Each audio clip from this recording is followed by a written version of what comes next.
Is it going? Oh my god. Yeah. Oh my god. Is it live? Yeah, you're live. Okay, guys. We are almost live. We are just waiting for YouTube to fire up, and I think we're there. Okay, guys, we are live. Hi, everyone. Welcome to another episode of Watching the Watchers Live. Obviously, I am not Robert Gruler. It's me, Miss Faith.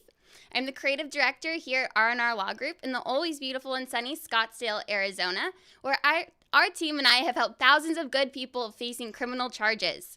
We have seen many problems throughout our justice system. I'm talking about misconduct with the police, prosecutors behaving poorly. We have judges not particularly interested in a thing called justice, and it all starts with the politicians. The ones who write the laws or the ones who write the rules and pass the laws that they expect you and I to follow, but sometimes have a little difficulty doing so themselves. And that is how Watching the Watchers was born. So with your help, we can shine the big, beautiful spotlight of accountability and transparency back down upon our very system with the hope of encouraging meaningful change. And that is why we're so grateful that you're here today. Whew, that was a lot. So obviously, I am not Rob, like I said. It's me, Faith. And thank you all for being here. I know you guys have been waiting for me to come on the show. It is a little nerve-wracking. I was telling Rob how I was shaking, and I still kind of am, but it's pretty cool. Just it kind of feels like I'm talking to myself, which that's kind of what I'm doing. But thank you all for helping us get to 100K subscribers on YouTube. It's been a long journey, but we have been working really hard on this. I still remember when it was just like myself watching Rob go live and like the rest of the office, and we just had our videos up, and then eventually those numbers just started growing, and now we're where we are today. And so it's really cool to watch that and be part of it. It's a lot of fun because usually like I'm right back there in my office and I'm helping Rob with the show prep and whatnot, and keeping track of what you guys are saying and giving him the feedback of what you guys want to hear more of.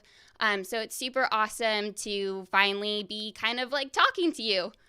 So I guess I'll just tell you a little bit about myself. So I am 23 years old. I graduated from ASU. I graduated with a degree in philosophy. And I originally wanted to go to law school, which is why I ended up getting a job at a law firm. And when I first got to R&R, I wasn't exactly sure what I was going to be doing, but I ended up helping Rob with some of like his endeavors and his YouTube videos, and editing those and getting those up and all the social media things. And so now it just kind of like transpired into a creative director job. And so I do all the social media here at R&R. I help with email marketing. I help with just creating any type of like marketing material. I help with Facebook ads and Google ads. I help with website design. Really anything that has kind of like a creative touch. I am part of it, or it has touched my hands at some point.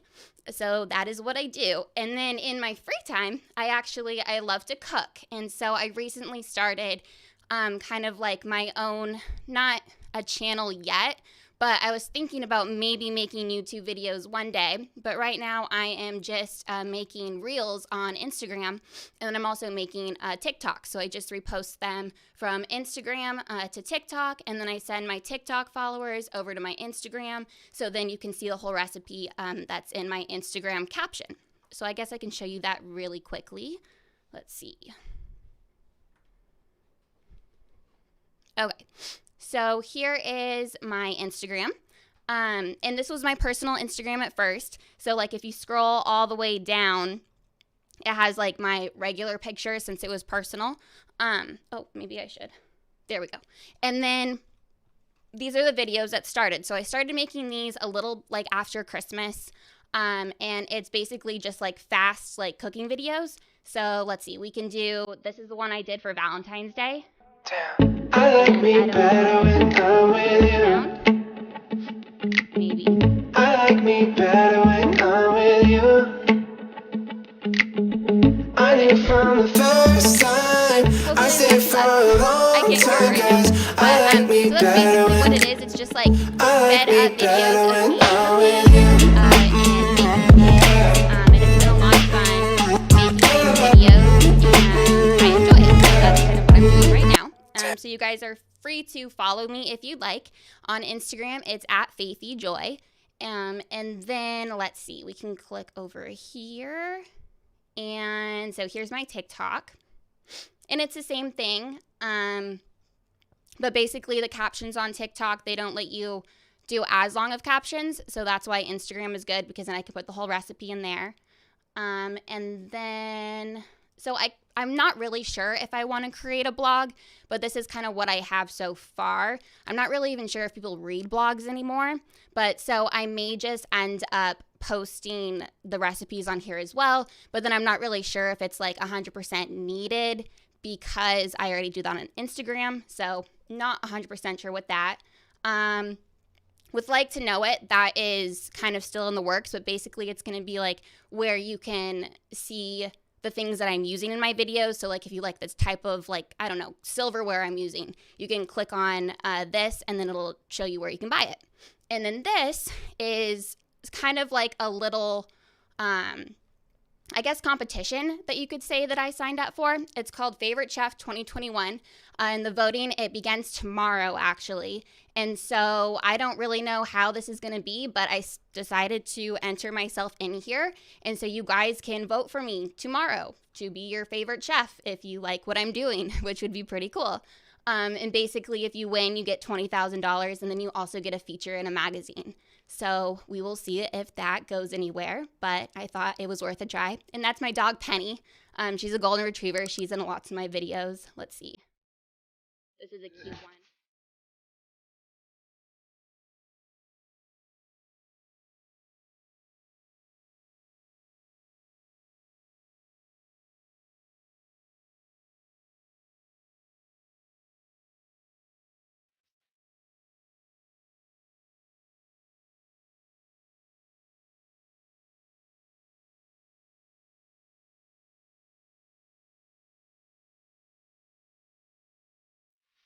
And yeah, so she just makes little special appearances.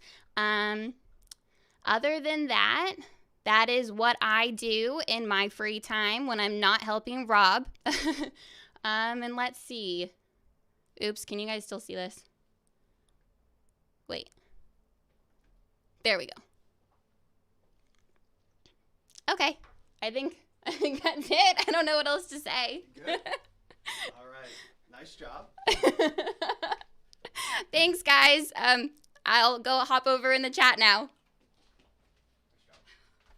You okay? So scary. You good? Yeah. You did good. You did great.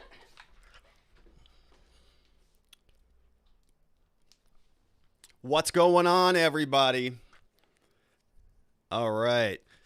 All right, so let me get situated. Thank you, Miss Faith. Isn't she outstanding, folks? She is really, really such a huge part of our team here, and I appreciate you. I appreciate you welcoming her so forcefully. She's just awesome. She really helps me get a lot of stuff done here. She does a lot of the show prep, and she's just all around an awesome person. So go check her out. She is in that contest. Just making sure that my levels are all good here before we dive into some of the content. All right. All right. Yeah. So once again, go give Miss Faith a follow. Big round of applause for Miss Faith. She's just huge here, and she makes my life much, much simpler. So thank you, Miss Faith. All right, my friends. Well, Miss Faith already did the introduction for us, so let's just get right into it. Today, there is a lot I want to talk about because over the weekend, we saw some news going on around this country, a lot of it having to do with the police.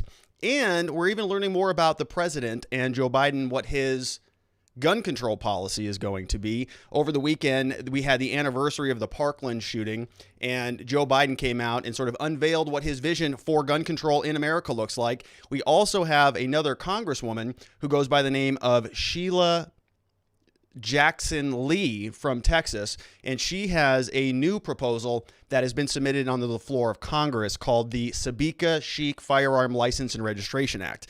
And it is, if you're a Second Amendment person, if you like firearms in the United States, It is a bill, let me tell you that. So we're going to go through that. We're going to take a look at Joe Biden in his press release. We're also going to look at the HR 127, which is the Sabika Chic firearm bill. We're going to go through it, and I want to show you what it's talking about, because some of it is pretty troubling if you are a Second Amendment person. We're talking about registries, licensing, background checks, psychological evaluations if you want a firearm. We're also talking about having to do interviews with your family. So you have a psychologist who then asks you a bunch of questions about guns, and then they want to talk to your family members or people close to you. They want to interview them as well. Serious hurdles to get a firearm if this bill goes forward. Then we're going to change gears a little bit. We're going to talk about what's going on in Minneapolis. Minneapolis, of course, is the location where all of the George Floyd unrest started. So the city council has defunded the police. Now they are refunding the police. There are two different proposals that they have that are sort of floating around that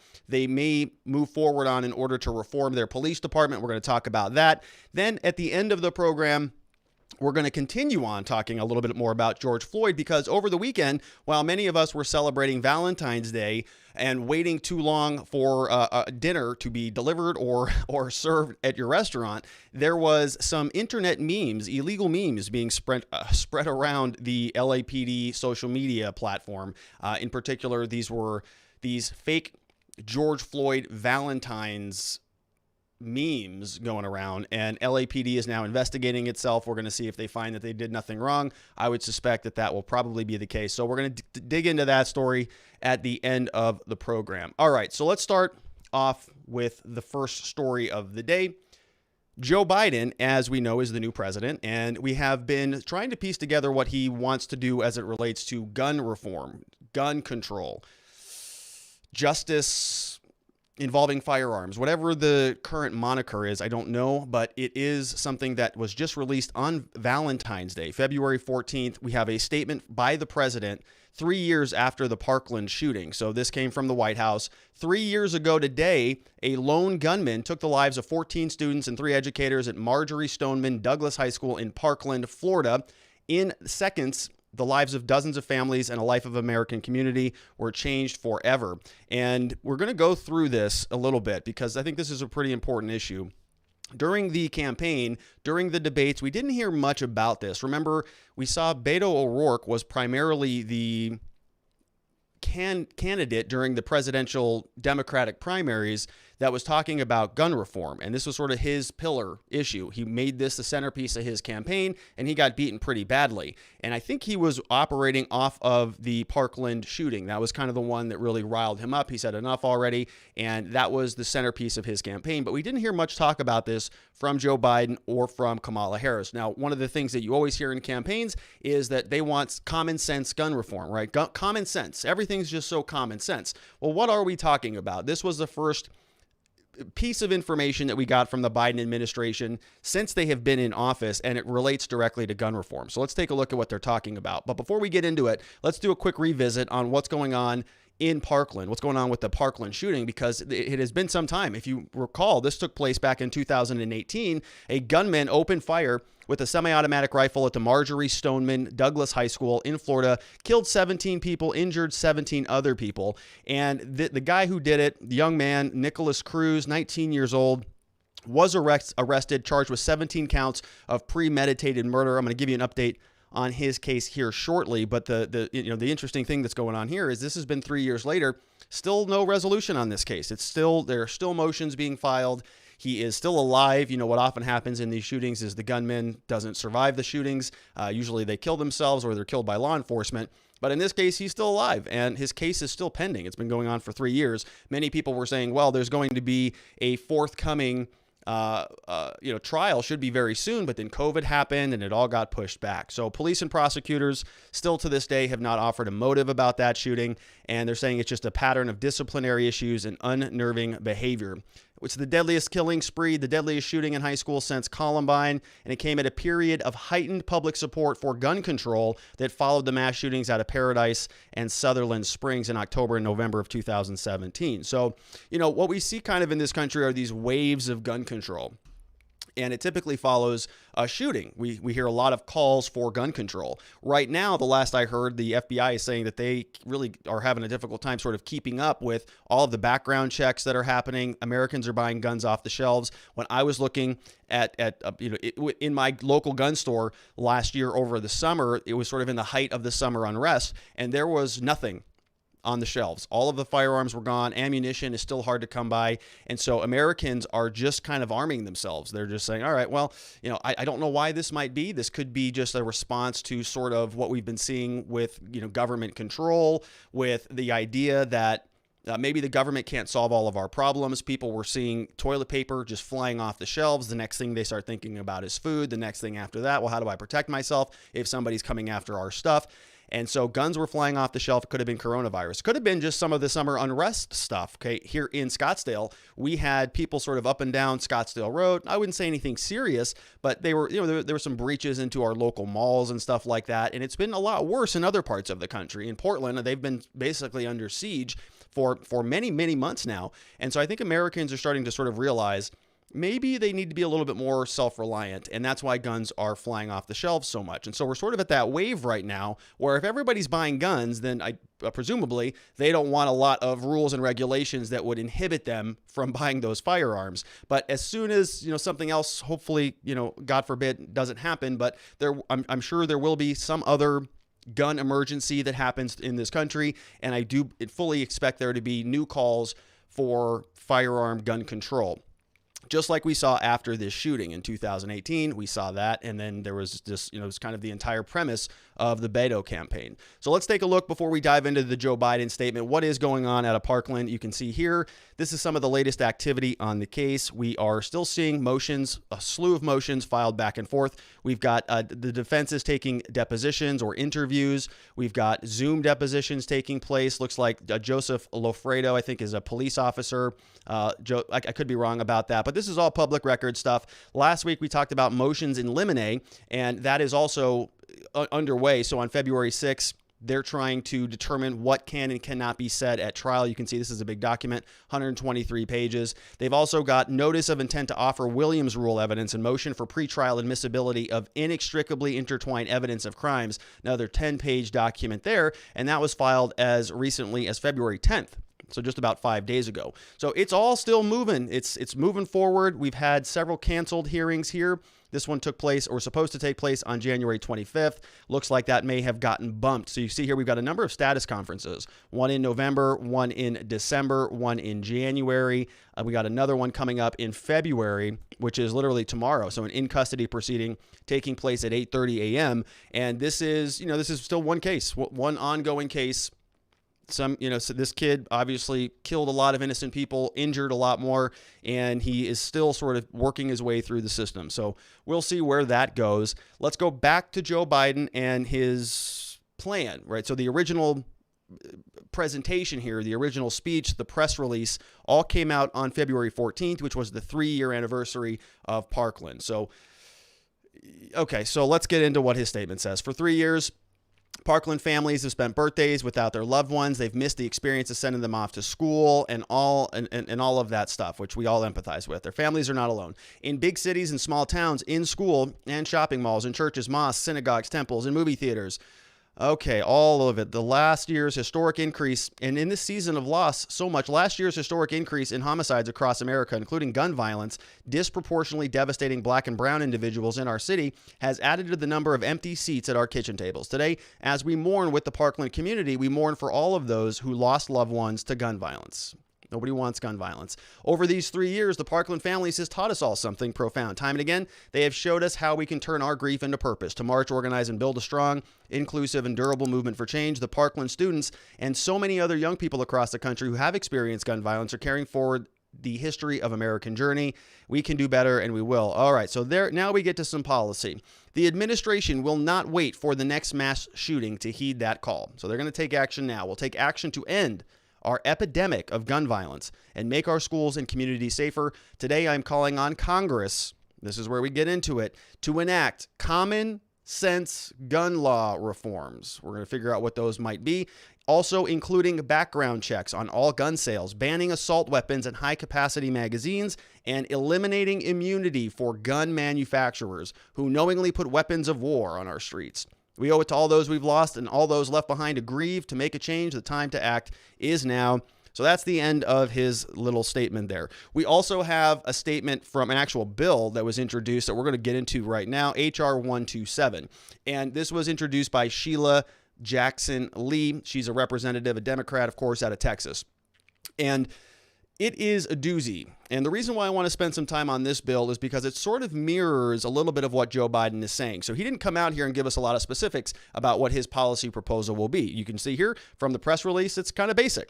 Okay, common sense gun law reforms. Don't know what that means, but it's apparently it's common sense. So number one, requiring background checks. We are going to see that in Sheila Lee's proposal. We're also going to see an effort to basically ban assault weapons unless you have a special license that is, you have to get through of course, the federal government. And then we see something here that I did not see in her bill, eliminating immunity for gun manufacturers. So you can see kind of where that goes.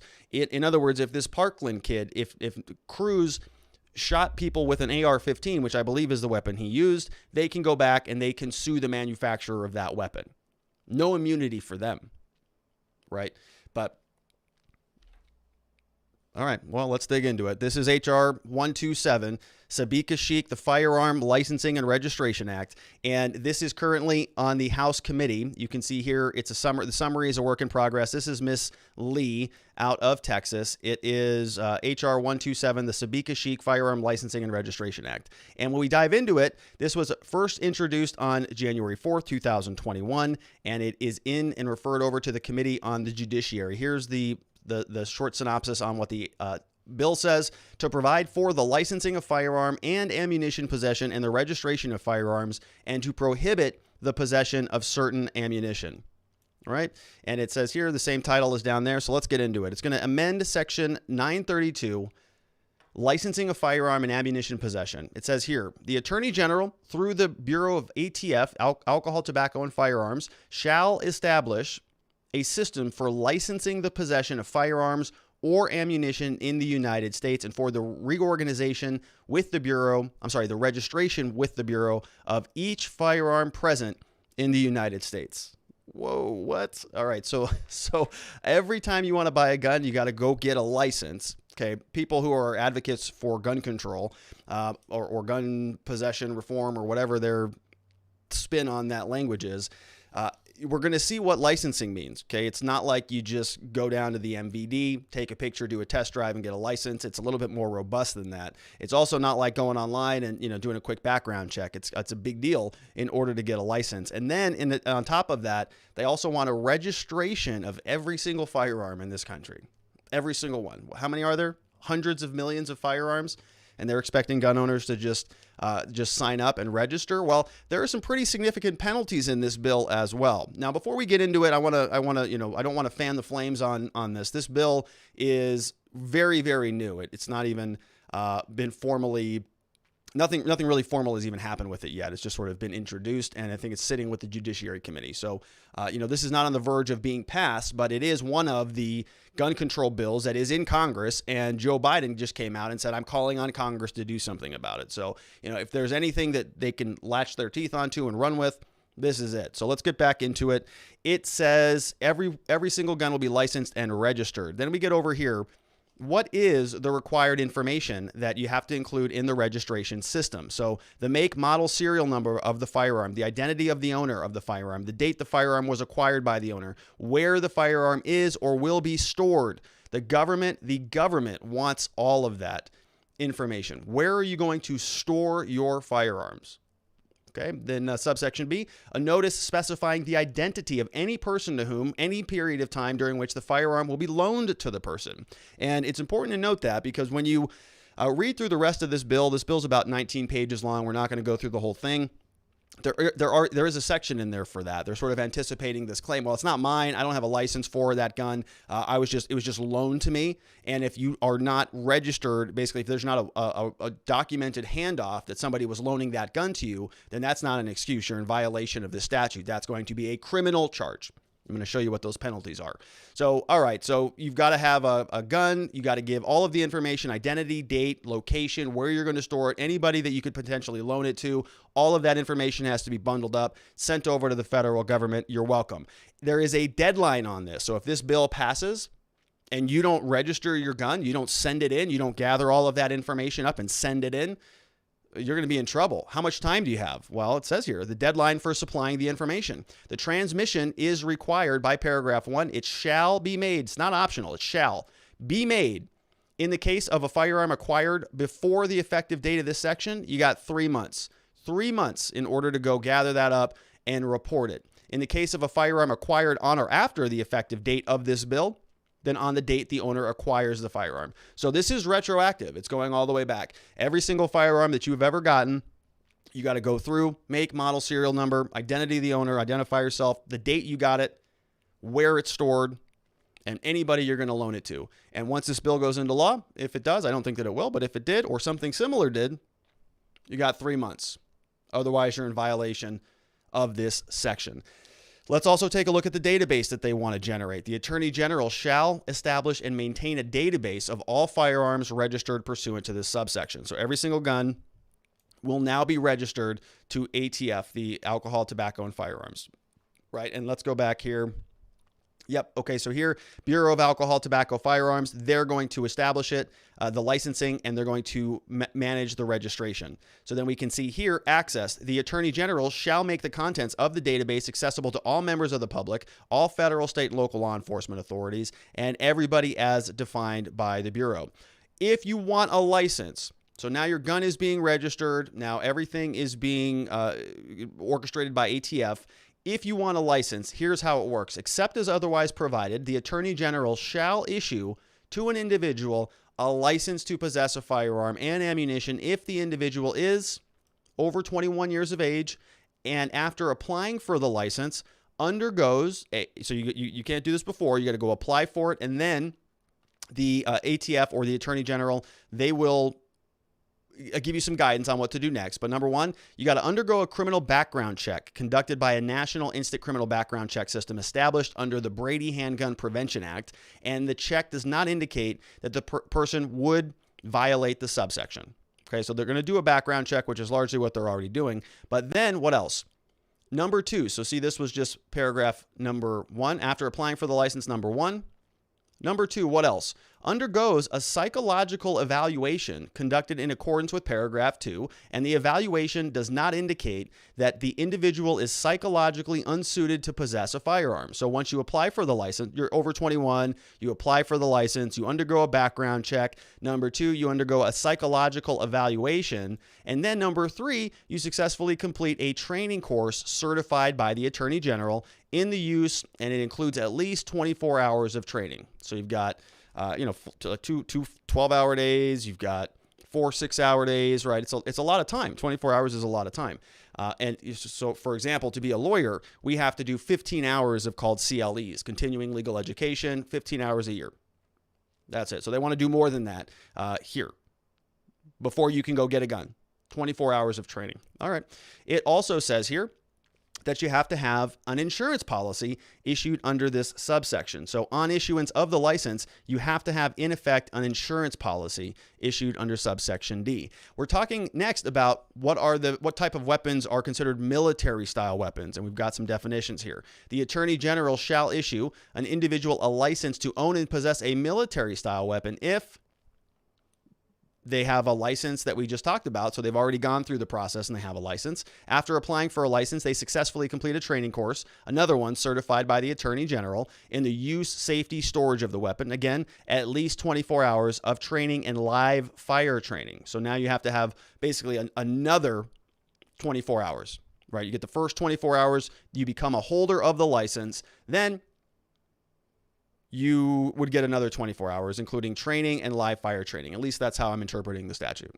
And then they're going to tell us what these military style weapons are. And what we'll see here is it basically includes anything. It says here it's amended to mean that military style weapons mean any of the firearms or copies or duplicates of the firearms in any caliber known as Norinco, Mitchell, Poly Technologies, Avtomat Kalashnikovs. We've got Uzis. We've got Berettas. We've got Colt AR-15s. We've got SWD, M10s, M11s, M11-9s. We've got Tech 22s, Tech 9s, revolving cylinder shotguns, such as the Street Sweeper or the Striker 12. And it just goes on and on and on. The list goes on and on. And we're not going to go through the whole list, but it's basically a lot of stuff. There's a whole section about semi-automatic pistols and other, handheld firearms, and it just goes on and on and on. Very long list. So everything is going to be a military style weapon. I think it goes on to define semi-automatic and sort of expands the scope pretty largely to include a lot of different firearms. The big concern to me, the whole bill's concerning to me. Actually, everything about this entire segment is concerning to me, but it is very troubling that they want to do this thing called a psychological evaluation. Right now, many people might be watching this and saying, "Well, that's kind of a smart thing, right?" I mean, the Parkland shooter probably had a psychological problem. A lot of people probably have psychological problems. So maybe this is a good thing. Maybe we need more of this. Well, let's take a look. Let's take a look at what this bill says. What's required here? It says a psychological evaluation is conducted in accordance with this paragraph if, so this is what needs to be done. The evaluation is conducted in compliance with the standards as shall be established by the Attorney General. And the Attorney General changes, right? And they can modify the standards, and it's pretty broad. I really don't like the idea that we're giving the government that much leeway to just go in there and make whatever regulations they want. But let's say we're going to give the Attorney General the benefit of the doubt, and we're going to trust them to give us good regulation. So number A, we're going to just comport with whatever standards are established by the Attorney General. All right. Number B, the evaluation is conducted by a licensed psychologist that is also approved by the Attorney General. So this is kind of a nice little job security for psychologists because they have to be involved in every single license. Moving forward, you have to get a psychological evaluation in addition to your background check. It's kind of a good deal if you're a psychologist. C, as deemed necessary by the licensed psychologist, the evaluation included in the psychological evaluation. This is wild. The evaluation included a psychological evaluation of other members of the household in which the individual resides. Okay, very troubling paragraph right here. Let's go through it again. As deemed necessary by the licensed psychologist involved, the evaluation included a psychological evaluation of other members of the household in which the individual resides. So you have to get screened by a psychologist. And if the psychologist says, I deem this to be necessary, and if you want a firearm, then they can go and do a psychological evaluation of the other people in your household before you can get a gun. As part of the psychological evaluation, the licensed psychologist interviewed any spouse of the individual, any former spouse of the individual, and at least two other persons who are a member of the family or an associate of the individual to further determine the state of the mental, emotional, and relational stability of the individual in relation to firearms. Can you even believe that? They basically want to make it impossible for you to go get a gun to protect yourself. Interview conducted. The spouse of the individual, any former spouse, and at least two persons. So they're going to go back. They're going to say, hey, Rob, you want a firearm? All right, we got to talk to your wife. Hey, by the way, you know that ex-girlfriend that you really screwed up a couple of years back? We want to talk to her too. Well, maybe they wouldn't consider her to be a spouse. Well, you get my point, right? What if I had been married and my ex-wife was just not happy about something that happened in our relationship? And now the ATF, via the Attorney General, they're going to go interview my current wife, which I don't have, and they're going to go and interview all my ex-wives. And then they're going to go back and go to my household and talk to anybody that I lived with, maybe my college roommates, and they'll tell them some stories that are not good. This is, I'll never get a firearm again, folks. This is a big problem. Sheila Jackson Lee.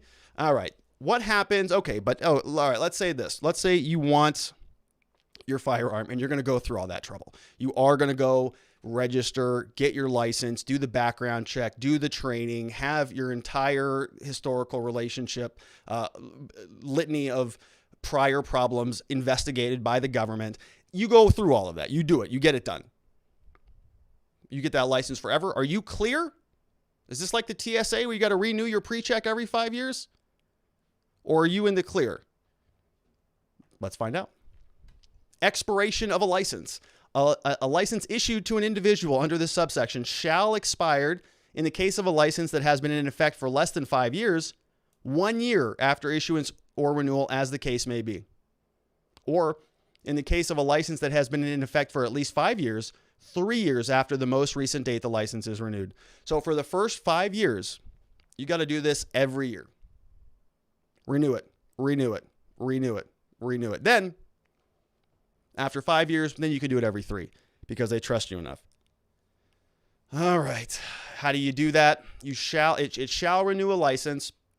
Request a renewal by the end of the 60-day period that begins with the date the license expires. In the 3-year period, if they've met their requirements, if they successfully completed another training course, that includes another 8 hours of training. Right? So it sounds like maybe you don't have to go through that entire background check again, but you do have to renew it, and you got to get another 8 hours of training in. Otherwise, you're just out. If you don't renew it and you want to reapply, I'm going to imagine you got to go through the whole thing again. All right, so let's take a look about what is unlawful. So what if you say, well, I'm not going to follow this. This is ridiculous, right? I have a Second Amendment right. I have the right to keep and bear arms. The U.S. Supreme Court has confirmed as much, and I'm not going to comply. Joe Biden, Sheila Jackson Lee, we're not going to comply with this. What happens? Well, it shall be unlawful for a person to possess a firearm or ammunition unless, this is where we're getting to the prohibitions and the penalties. Section 922 of such title is amended, and I want to show you this. Section 922 of such title is amended by adding at the end the following. So we're going to look at Section 922 AA, right? It shall be unlawful for a person to possess a firearm or ammunition unless, 1, the person is carrying a valid license issued under section in this statute. And 2A, in the case of a firearm owned by a person, the firearm is registered to that person. Okay, so licensed and registered, the firearm. You are individually licensed to have a gun, and that particular firearm is registered to you. 922 AA. Okay, 922 AA. What is the penalty if you are not in compliance? Whoever, under subsection 8, whoever knowingly violates section 922 AA shall be fined not less than $75,000 and not more than $150,000 and imprisoned not less than 15 years and not more than 25 years or both. Do I even need to comment on this thing? I don't even know what to say about this bill. It's just absurd that this is even in Congress. Fortunately, I am not so sure that any of this is going to pass. Here is the status on this bill. It was introduced into the House. This is all of the actions that have taken place. No other actions. So it's currently sitting there at the Judiciary Committee. Is it going to get off the ground? Probably not. Thankfully. Gun control in America. All right. Enough of that. That story will get your blood boiling immediately. Let's change gears. So while a lot of Americans are protecting themselves because they don't really trust our institutions, they don't trust police, government, healthcare, they want firearms in order to do that. Meanwhile, other locations around this country are still grappling with what to do with their law enforcement. How are they going to protect themselves? If you can't get a gun to protect yourselves, well, of course, you need the police, right? This next story comes from Minneapolis. Minneapolis, as we talked about, was the place where George Floyd was killed. it was sort of the birth of a lot of summer unrest. We saw a lot of activity out of Minneapolis. We saw a lot of unrest. We saw the 3rd precinct in Minneapolis burned down to the ground. Police department. And now we are seeing a sort of a shift in how they want to police the whole city. Recall that many, many months ago, they were talking about defunding the police. We saw this movement all over the place. Defund the police, hashtag defund the police. And, I'm a criminal justice reform advocate. I have been somebody who's covering George Floyd, Ahmaud Arbery, Breonna Taylor, Daniel Prude, most of them, not all of them, but most of them, a lot of them. A lot of the really troubling ones we've covered on the show. I am a proponent of justice reform. I'm not a fan of the police. We have a whole show called Watching the Watchers, and we call them bad popo here. But defund the police, like get rid of them completely, that sounded like a little bit of kooky talk to me. Didn't make much sense from a policy perspective, and I wasn't sure how it would be replaced. So we had this conversation. Last year, December 10th, the Minneapolis City Council voted to remove $8 million from the police budget. Remember this? Last year, not that long ago. The move comes as the city grapples with efforts to overhaul the department after the killing of George Floyd, months after their pledge to dismantle the police department. After it fell apart, the Minneapolis City Council voted early on Thursday to divert nearly $8 million from the proposed policing budget to other city services, a move heralded by some as an important step in transforming public safety. The shift in funds was 4.5% of the proposed $179 million budget, not nearly enough that some people wanted, but they did call it the start of an incredible investment, right? So $8 million out from the police. Today, 6.4 of it goes back. Minneapolis now, today, to spend $6.4 million to hire more police. Police department says it's down about 200 officers following the death of George Floyd. This was posted on the 12th, not today. Minneapolis will hire dozens more officers after the city council voted to release $6.4 million. The unanimous vote came 8 days after the police requested more funding, saying 200 fewer police officers were available to work. The additional funding comes at a time when some city council members and activist groups are pushing to replace the police department in the wake of Floyd's death. They began this year with 817 officers, 60 fewer than the previous year, but only 638 officers are currently available to work. Some officers resigned or retired earlier in the year, while another 155 remain on some form of extended leave. And it's typically PTSD or something to that effect, right? And while I have as much empathy with the officers as I can, are all 155 of those on some form of extended leave? Are they all suffering PTSD from this whole thing? From the summer unrest? Maybe. I hope so. I don't hope that they have PTSD, of course, but I hope that if they're on extended leave, that it's for a legitimate reason, right? I have a lot of problems with these police unions. I do not like how they use, in my opinion, officer and manpower in their negotiations. Here's what I think is ultimately happening here. The police unions are withholding their officers until the city council buckles on their demand for justice reform. They're saying there's 155 officers. They're all on extended leave. It's all PTSD, and they need leave. Sorry, we don't have enough officers. You want 817? We only got 638 for you. City council says, well, we need more officers. Our citizens are very upset. And they say, okay, well, we need more money. We need $6.4 million.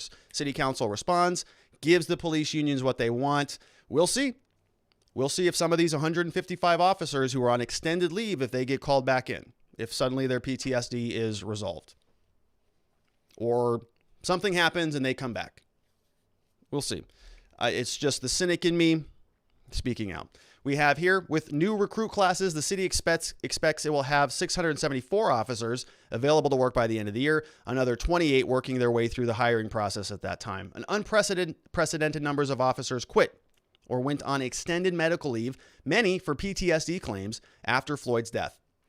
rioting that led to the burning of a police precinct, and calls to end the city's police department. In the months since, some residents have begged city leaders to hire additional officers, saying they're waiting longer for responses to emergency calls amid a dramatic uptick in violent crime. Others have encouraged elected officials to dismantle the department, saying police haven't proven effective at reducing crime. Right, folks, this is the same thing that you see in the movies where the garbage people, the people who come on this, on the streets of, New York, right? They're just driving up and down and they're just loading up the trash. And then that big political boss gets into a dispute with another big political boss and they're arguing and he says, well, just don't collect the trash and watch what happens. And then they turn around and suddenly the streets fill with trash and all of the people, the citizens then, go back towards the other politician and they demand, hey, what are you doing about the trash? And so he buckles and concedes to the other big politician, and it's just this political game going on behind the scenes. It's exactly in my mind what's happening here. Police say, you want to defund us? Okay. How about we just don't show up then? Right? And that's the bargaining power of the police. They just don't show up. What's the government going to do? They got to buckle. They got to give in. Okay, we took $8 million away. We're going to give you 6.4 back. And apparently they've got another 28 officers working their way back in. Is that going to solve the problem? Or are some of these 155 PTSD extended leave medical claim officers going to come back? And if they do, is this the kind of system that we want where the unions literally have the city councils by the... Is that what we want? On Friday, the council approved the funding without any discussion, though council member Jeremy Schroeder did ask the mayor earlier in the meeting for more details about police officer discipline. So they hardly even talked about it. Earlier this week, ahead of the final city council vote, Mayor Jacob Frey and Police Chief Maria Arredondo announced that they were making changes to the hiring process. They plan to update the application for recruits. Oh, good. They're going to add some additional questions about whether they have ever lived in Minneapolis, whether they have degrees in criminology, social work, psychology, or counseling, and whether they volunteer or participate in programs like the Police Activities League. That's good. So they're going to just add some check boxes onto their application. No, criminology? No. Social work? No. Psychology? No. I want to be an officer. I'm not a psychologist. I don't do social work. I'm not a criminologist. I want to be a police officer. No across the board. Can I come join your force, please? But at least they're asking questions, so that's good. 3 city council members, Felipe Cunningham, Steve Fletcher, Schroeder, have written a proposal that would replace the police department with a public safety department that includes police and other services. It would also remove the mayor's, quote, complete power over city police operations. Yes for Minneapolis, a coalition of local community groups, is also collecting signatures to try to get a similar proposal on the November ballot. So that's good. Let's take a look at what this is. This is Yes for Minneapolis, a people's petition to replace the police department. Whoa, what is going on here? How's this going to work? Let's take a quick look at what the original policy looks like, because Yes for Minneapolis wants to replace this. Let's take a look at this existing policy as it stands on the books in Minneapolis. Section 7.3 of the charter. The police department. The mayor has complete power over the establishment, maintenance, and command of the police department, which is very, very good to know. The mayor has complete power. So any questions about George Floyd or about the investigation or about any of the autopsy reports or any of that stuff should go right to the mayor. And if the mayor is hemming and hawing about the police power, well, I don't know. It's a formal investigation. I got to defer you over to the chief of police. I got to go refer you over to the investigative body that's conducting that operation. No, you have complete power over the establishment, maintenance, and command of the police department. Now, the city council is not happy about this. The city council wants to take this power back, but as it stands, it is in the power of the mayor. The mayor may make all rules and regulations and may promulgate and enforce general and special orders necessary to operating the police department. Except where law vests an appointment in the department itself, the mayor appoints and may discipline and discharge any employee in the department as detailed above. And then we go through here, and I want to show you this because we're going to see another proposal from the city council, which basically just strikes all of this out. So we're going to see sort of a what's it called? A track changes type of document where they go through and they just sort of, delete all this stuff and say, no, we're not going to keep any of that. Police chief. The mayor nominates and the city council appoints a police chief. The term is 3 years. They serve in an unclassified service. They talk about their compensation. Police officer, subsection 2. Each peace officer appointed must be licensed as required by law. Each such licensed officer may exercise any lawful power that a peace officer enjoys, may execute a warrant anywhere in the county. Right? So that's the existing structure for the Minneapolis Police Department. Well, this is what Yes for Minneapolis wants to change. Here it is. Our people's petition will strike the section of the city charter that we just read, section 7.3, that requires the Minneapolis police solely to uphold community safety. We'll replace it with the following language. 7.3 is not police anymore. It's the Department of Public Safety. Function. The DPS will be responsible for integrating its public safety functions into a comprehensive public health approach to safety, including licensed peace officers, if necessary, to fulfill the responsibilities of the department. Then we have a commissioner of the public safety department. Then we have the mayor nominates the city council and appoints a commissioner of the Department of Public Safety under section 8.4. So this is not big, right? This is not much. Just kind of a slight modification. Now, I would imagine that the rest of this charter is actually going to get fleshed out, and we have an example of this here. This looks like it was taken from last year, June 27th. The Minneapolis City Council votes unanimously for a proposal that could replace the police department. So I want to show you what this looks like. Now, the reason we're talking a little bit about Minneapolis is I don't live in Minneapolis, but it's sort of the epicenter of a lot of the criminal justice reform conversations that we're having today. And I think that we may see some form of this or some form of these solutions elsewhere throughout the country. And this one is interesting. You know, I've proposed a lot of different solutions out there, but never have I thought about just defunding the police. That doesn't make any sense.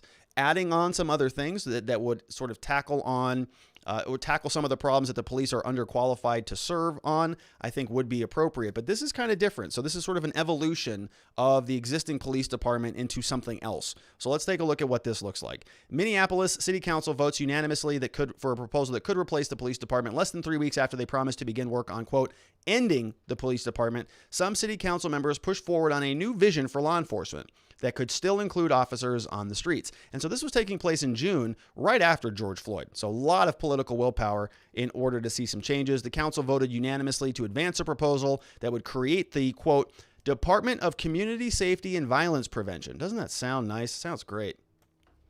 Hey, somebody's hurt. Call the police. Who? I meant the Department of Community Safety and Violence Prevention.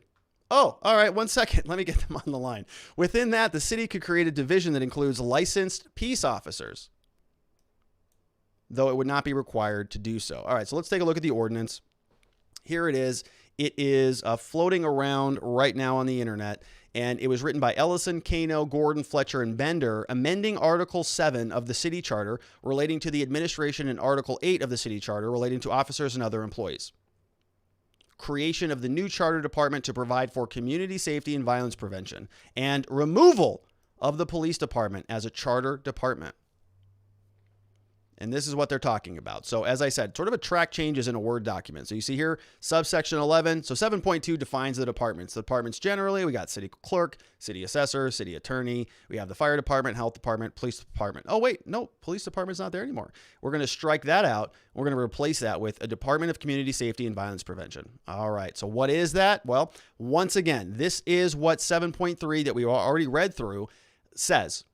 Okay, the mayor has complete power over the establishment. We read through that. We talked about it. Their new proposal, this new ordinance, is striking out all of this. Police department's gone. Police chief gone. Civil service section about how they're compensated gone. Public health, police officers gone. Temporary police gone. Funding gone. Okay, now this is what it's replaced with. This is the new bill. A department instead of police, so subsection A, right? Subsection A is the police department. The new subsection A is the Department of Community Safety and Violence Prevention. The city council must establish, maintain, adequately fund, consistently engage the public about a Department of Community Safety and Violence Prevention, which will have responsibility for public safety services, prioritizing a holistic, public health-oriented approach. The Director of Community Safety. So A1 was the police chief.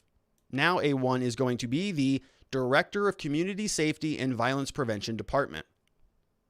Doesn't have the same ring to it. The mayor nominates and the city council appoints a director Individuals eligible to be appointed as director will have non-law enforcement experience in community safety services, including but not limited to public health and or restorative justice approaches. So they're going to have the new police chief be a non-law enforcement person, or at least non-law enforcement experience in community safety services. So we don't know if it's an absolute sort of prohibition on that or whether it just will have. I think that's probably how it reads.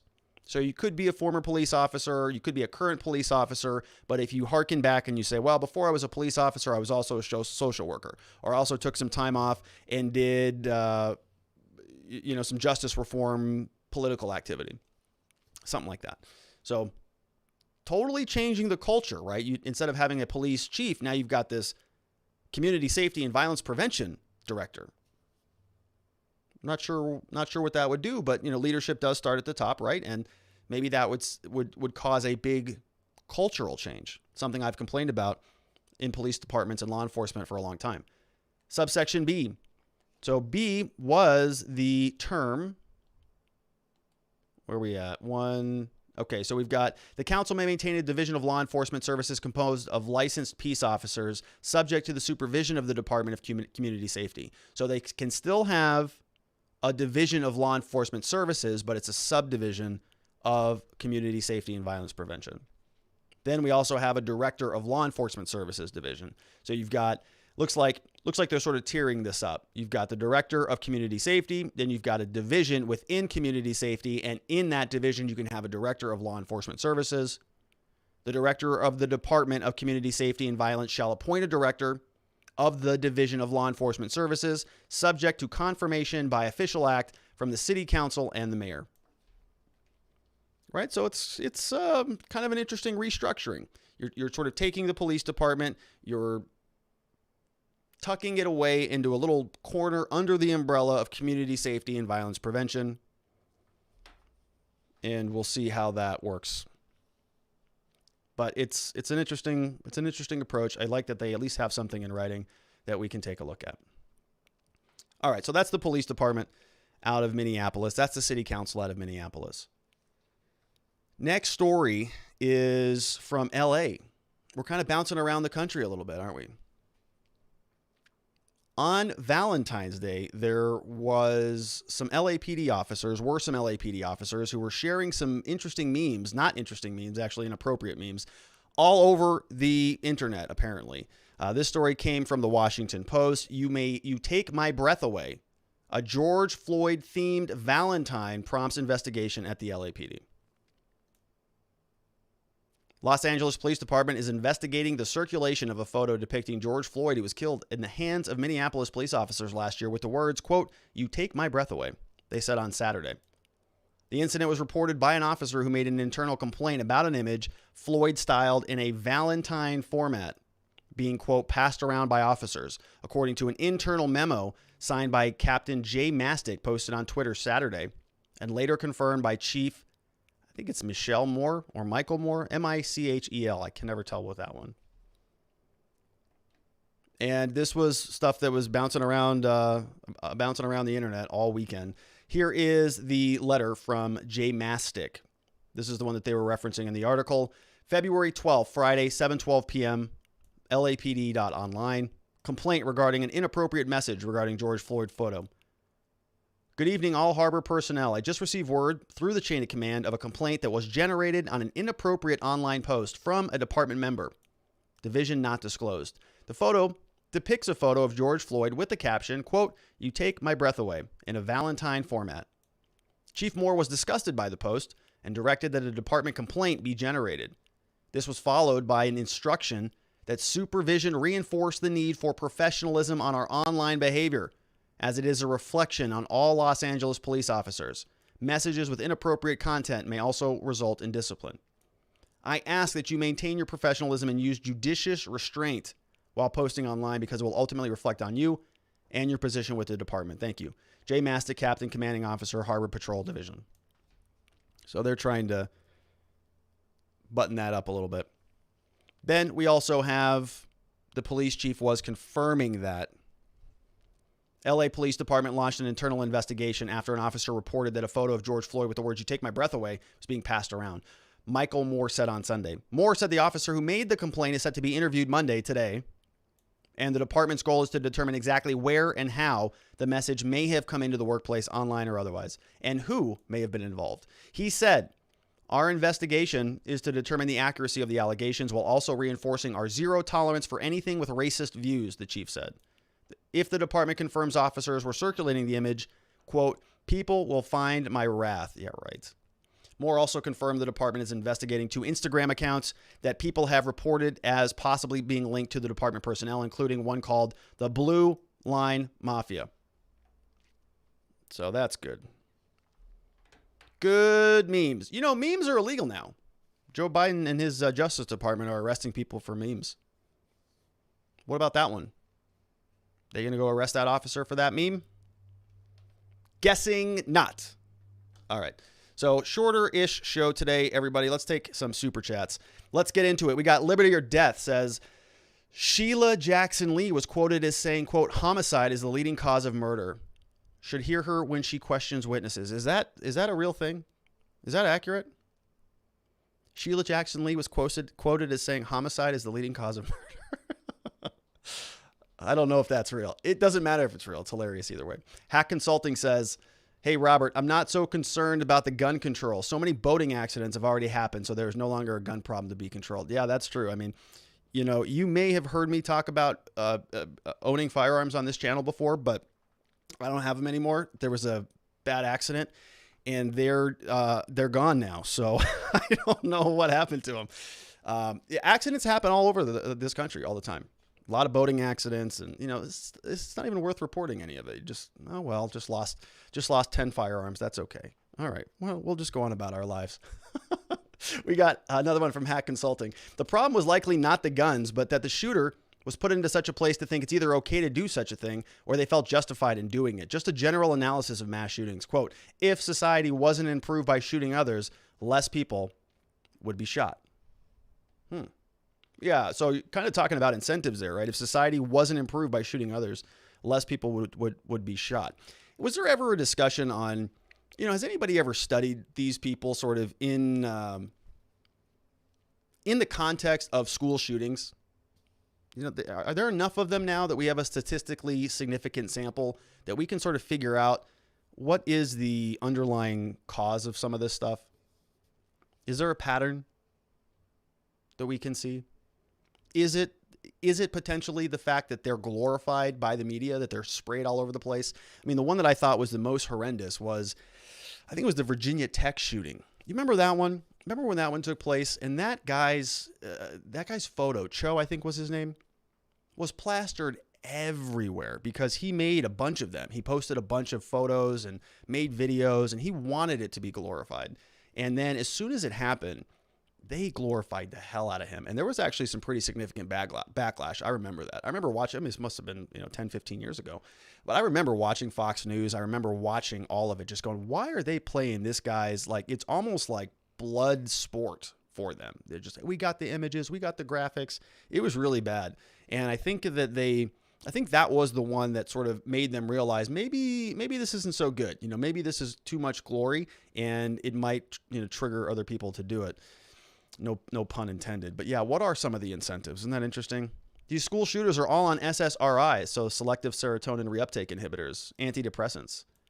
Looks like they're tripping on scopolamine in their mugshots. And you're right. It seems like they always happen when the Dems want to ban guns. Yeah, it's like a wave. We have massive gun control, and then it kind of disappears for a while. Then it's massive gun control, then it disappears. Well, here we are now facing a democratically controlled Congress and a democratically controlled White House, and maybe they're going to try to ram something through. We'll see where that goes. Liberty or Death says, owning a gun is not a right. If it were a right, it would be in the Constitution, says Ocasio-Cortez. That can't be accurate, right? That can't be a real quote. Can it? It can't possibly be. We have Sharon Quidney says, from the Dems, an epidemic. Oh my goodness, a crisis that must be dealt with in the strongest way possible. Why is everything a crisis? I'm sick of the over-amping. I know. I was just thinking that. When was the last time we had a major shooting? I mean, like, a big one. I know there's shootings like every day in this country, but is it really an epidemic, or are we dealing with a pandemic right now?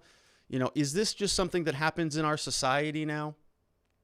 And if it is, maybe we should deal with that problem. What is causing these people to do that? Why do we have to now have, according to Sheila Lee Jackson, every single gun and every single gun owner in this country registered, every single gun registered, and every single gun owner licensed?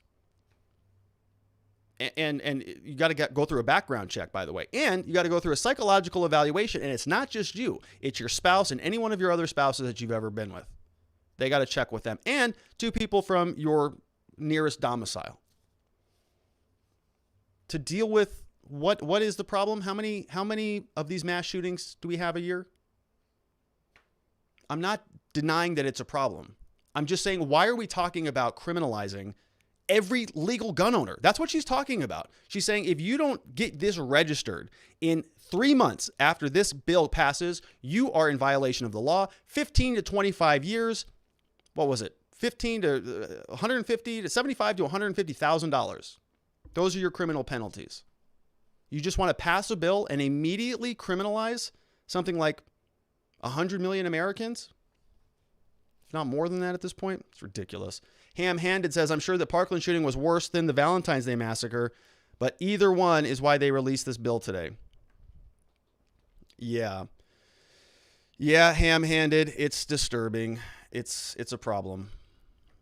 Joe Snow says the CDC estimates something like 2.5 million to 6 million defensive uses of firearms annually in the U.S. As I'm sure you can imagine, that's a hard number to keep stats on. But imagine even 1 million lives being saved by just having a gun.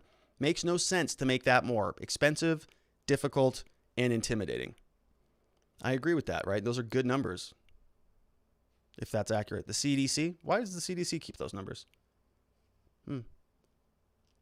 Yeah, it's a hard number to keep stats on. Yeah, I would imagine it would be, right? Do you report that to somebody? Let's say you're about to get mugged, you pull out a firearm, they see that you've got a firearm, you warn them that you have a firearm. Do you call the police and report that? Or do you just go on about your day? Or what happens if somebody sees it and they don't interact with you? They would have, they don't. Does that ever get reported? Liberty or Death says, the Marxists dressed as Democrats like to state that the framers could not have thought of semi-automatic weapons. Did you know they had semi-automatic then? The Pilsner repeating rifle? If we live by leftist logic, we should ban all forms of communications but for the printing press. Yeah, and we should probably get rid of a lot of vaccines and antibiotics and all sorts of other things that are modern marvels of technology, because the founders, they couldn't have figured this stuff out. They couldn't have known, that mankind would create more lethal forces of killing each other, better methodologies of ending life. They foresaw a lot of things, but they couldn't foresee that. Therefore, the only thing that they were talking about is a musket that you have to pack and load and fire one round at a time, about 5 minutes a pop. Okay. Ham-handed says, every time there has been a call for gun control, gun sales go skyrocketing. That is why the U.S. citizenry is the largest armed forces in the world. Proudly happy about that. We got Hack Consulting also says, any idea if it were true that a Bernie supporter was trying to assassinate the president in October? If so, that may be why the National Guard is still in the Capitol. I've not seen anything about that. Hack Consulting. That's interesting. As well as why Biden didn't campaign like Trump did. In addition to the fortification of the election per time, I think the left has always been more concerned about the left than the right. Yeah, I don't know. I have not heard anything about that. I certainly hope not. I don't know why the National Guard is still there. My understanding is they're going to keep him there for the rest of 2021 for some reason. Probably just as a reminder, just so that they could always go back and say, look what those Trumpers made us do. Look at this. Jeremy Matrita says, we already have gun laws. More restrictions will stop criminals. Restrictions will only make it more difficult for law-abiding citizens to buy guns. Well, that's the entire point of that bill that we just read through. It's clear as day. They do not want you to get a gun. In fact, you have to do a bunch of stuff to get a gun. Do you think that a person who wants a gun to go kill somebody is going to go through all of that and get a gun to go kill somebody? No. What are they going to do? They're just going to go find a gun or another mechanism of killing somebody and go do it. Jen McClellan says, how constitutional is this bill? I don't think it would be so difficult. I don't think it should be so difficult to protect yourself. So Jen McClellan, I don't think that it is particularly constitutional. I truthfully don't think it's going to go anywhere. But, you know, the way this stuff works is you just start taking little bites at the apple. And this is the first one. There'll be another proposal and another one. And eventually there'll be something that incorporates enough different proposals that they'll try to cram it through. And we'll see what's in it at that time. You know, a bill like this, I don't think is constitutional. I mean, if you have a fundamental right, which is the right to keep and bear arms, which is the Second Amendment, which is pretty high up there. The first one is free speech and free association. The second one is firearms, right? It's that structure for a reason. They're both very powerful things. They're in our Constitution for good cause. So in this situation, if they pass this, it would be such a burden on that right that I'm not sure that it would stand constitutional scrutiny. I just don't. And we'll see if... we'll see where that goes. We got another one from Liberty or Death says, ATF to Rob. Remember that girlfriend that wanted to take the California bar and you passed, but she didn't? We need to talk to her, see if you're qualified to own a firearm. First of all, I can't believe I told that story, which I shouldn't have told that story. That was not appropriate story. And number two, Liberty or Death, thanks for bringing it up again. And yeah, I mean, I would never have a firearm again. I would never have a home if that got out. It would not good, right? That one didn't end particularly well. Oh my God, I'm giggling like an idiot today. All right, so we've got See the Veil says, so question, does this not violate the right to privacy and safety when we are making the blueprints for our residents to the world?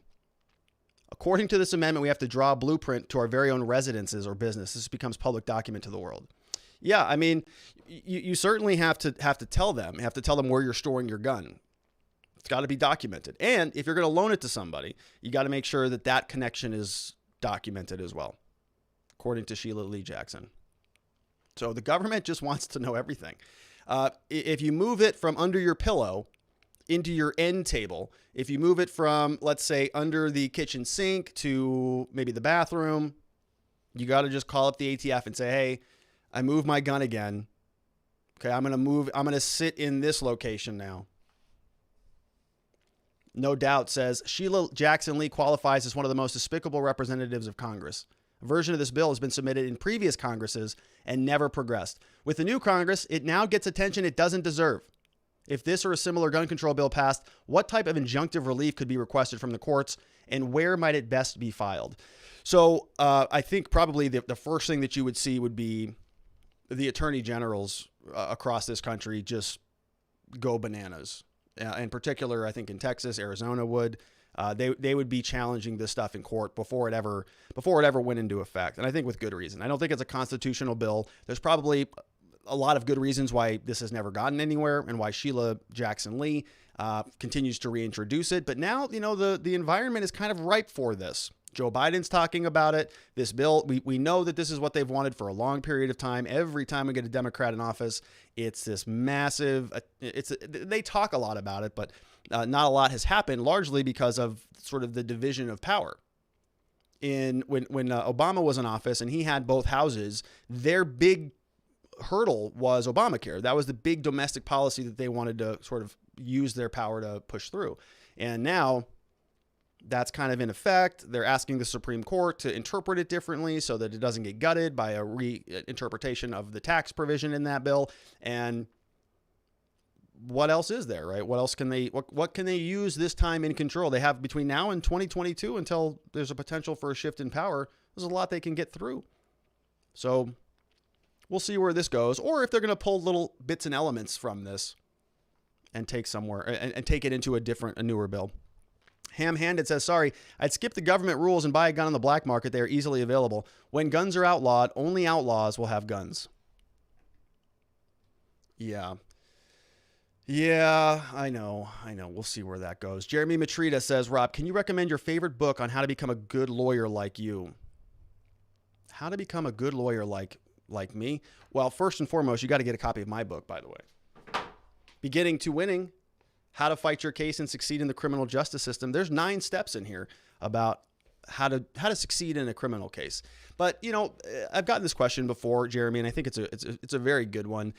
In my mind, there isn't sort of the best tools that I've ever gotten in my legal career have been the tools that have helped me build more confidence, take things less personally, and just all around remind me about the big picture of stuff. So, keeping things in focus and staying true to my mission. The practice of law can be emotionally grating on people, just like I think any profession would be. I used to clean swimming pools and build swimming pools before I went to law school. And, if somebody didn't like how I cleaned their pool, or they called and they were upset that I left and some leaves fell in, they would call, hey, you're idiot pool guy, didn't whatever. All right, fine. Right. It hurt my feelings. I was upset about it. I like to do a good job. I like for people to appreciate the things that I do, but it's just a pool. Okay. Somebody can scoop those leaves out with their net. Not a huge deal.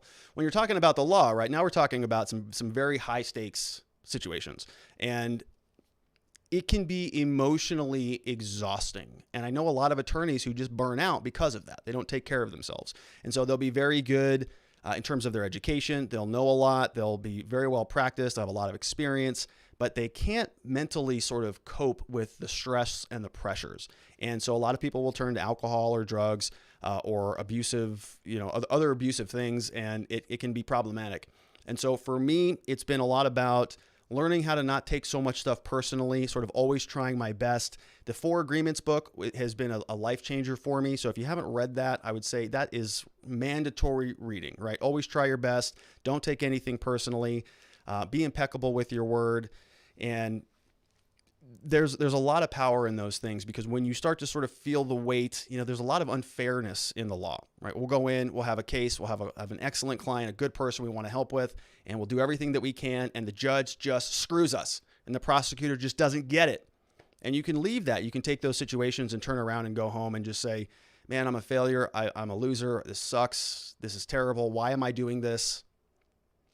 And that, that stuff can really get to you. So instead of thinking about, I'm going to read Chemerinsky, who is an excellent constitutional law professor, right? You can study that stuff inside and out. The constitutional law book's this big. His companion book is about this big. It's even bigger. You got to read the companion book in order to understand what he's trying to say in the actual book. You can read all that stuff all day, and know it in and out. You'll be an excellent lawyer. But if you take that skill set and you apply that to a case, and you lose the case, and you're eaten up over this, and you can't help the next person, that's a big problem. So that's kind of what I would focus on. It's being mentally fortified. It's being humble, wanting to be of service, keeping your energy high. I'm a big proponent of managing your energy, not letting externalities exhaust you to the point where you're ineffective anymore. So those are the types of skill sets that I think that are most relevant, rather than being a master at objections, knowing every one of the rules of the federal rules of evidence. That's all good. It's very nice. It's great, but you need something deeper than that, something more foundational. Hope that helps. 4 Agreements is a good one, though. That's the one where I would start. All right, we've got Barb Lashir says, yep, unions always seem to make the problem worse. Look at the teachers' unions right now, using kids' education as a bargaining chip. In a weird way, these unions act just like Congress. It's the same thing with the teachers' unions, right? They're doing the same thing that the police unions are doing. Oh, you don't want to give us any money? We're not going back to school. So now Biden is saying, well, we got to pass $1.9 trillion so we can pay off these teachers' unions so we can get them back into school. Same thing happens with the cops. Oh, you want to defund the police? Okay, well, we're just not, got a 911 call? Okay, well, we'll get there when we get there. We don't have enough people. Sorry. Okay, you're right. Sorry, we screwed up. Shouldn't have taken the $8 million back from you. How about we give you 6.4 back? Can you add some check marks to your hiring questionnaire? Maybe we can kind of sell that to these idiot citizens who are expecting more from us. And it all just goes right back into play. We have another one from CA Java Bean. What is required to enforce the oath of office to uphold and defend the Constitution against a congressperson such as Sheila Lee Jackson? Impeach him. That's what you got to do. You got to impeach him. Or vote him out of office, right? You got to vote him out of office.